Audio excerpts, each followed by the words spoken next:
मेरे सहयोगी सुरभि मौजूद हैं। सुरभि, क्या जानकारी है?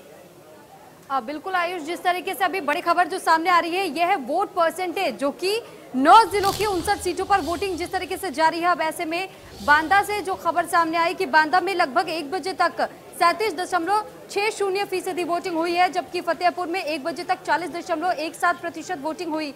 हरदोई में 1 बजे तक 34.45% वोटिंग हुई है। लखीमपुर में 1 बजे तक 40.97% वोटिंग पड़ी है, जबकि लखनऊ में 1 बजे तक 35.09% वोटिंग हुई। और वहीं पीलीभीत की बात करें तो 1 बजे तक यहां पर 41.21% वोटिंग की गई।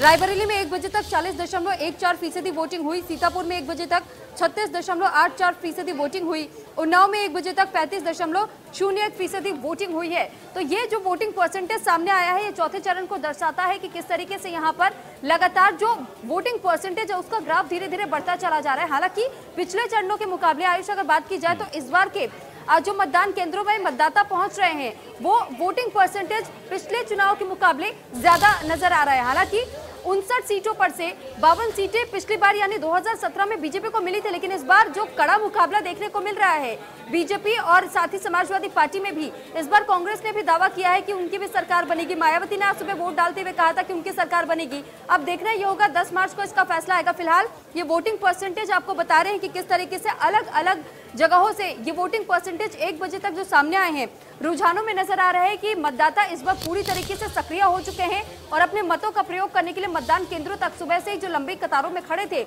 अपने मतों का प्रयोग कर चुके हैं। फिलहाल लखनऊ में जो 1 बजे तक 35 जो ये आंकड़ा बताया जा रहा है, ऐसे में एक एक करके पीलीभीत में भी 41.21% वोटिंग पड़ी। रायबरेली में 1 बजे तक 40.14% वोट डले।